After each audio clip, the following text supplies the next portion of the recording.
ایک secretary school کے head master سے کہتے ہیں کہ میں نے اسکول کے باہر لکھوا دیا کہ اسکول کی عمارت پر لکھائی کرانا منع ہے۔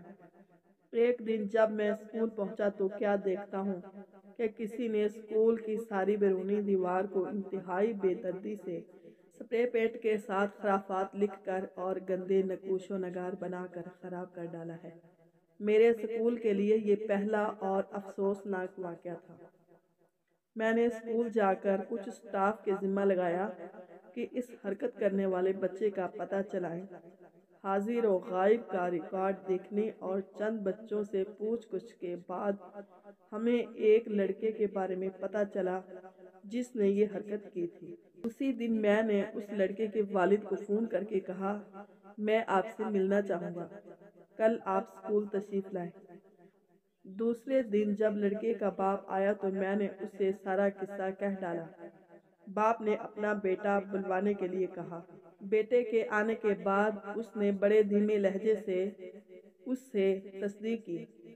لڑکے نے اعتراف کیا تو باپ نے وہیں بیٹھے بیٹھے ایک رنگ ساز کو فون کر کے بلایا، دیوار کو پہلے جیسا رنگ کرنے کی بات کی، مجھ سے اپنے بیٹے کے رویے کی معافی مانگی۔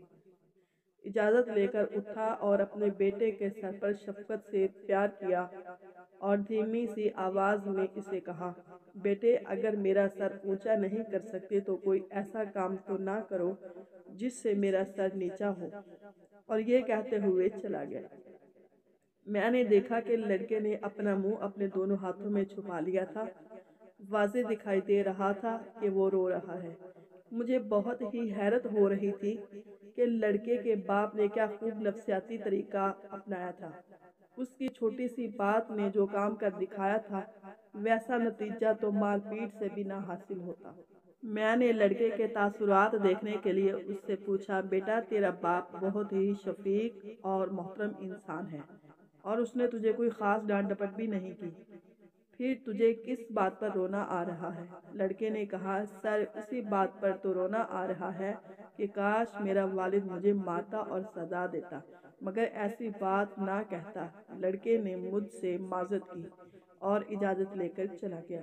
میں نے دیکھا اس بچے نے میرے اسکول میں اعلیٰ کارکردگی کر دکھائی اور ہر کلاس میں ٹاپ کیا۔ سچ کہا کسی نے اولاد کو پیار اور محبت سے سمجھانا چاہیے، نہ کہ ڈنڈے یا گالم گلوچ سے۔ اپنی اولاد کو اچھا دوست بنا کر رکھو ورنہ برے لوگ ان سے دوستی کر کے انہیں برا کر دیں گے۔ اگر ویڈیو اچھی لگے تو اسے لائک اور شیئر کریں اور کمنٹ باکس میں اپنی رائے کا اظہار ضرور فرمائیں، اور ہاں، ماہی 786 یوٹیوب چینل کو سبسکرائب کرنا نہ بھولیں۔ اللہ حافظ۔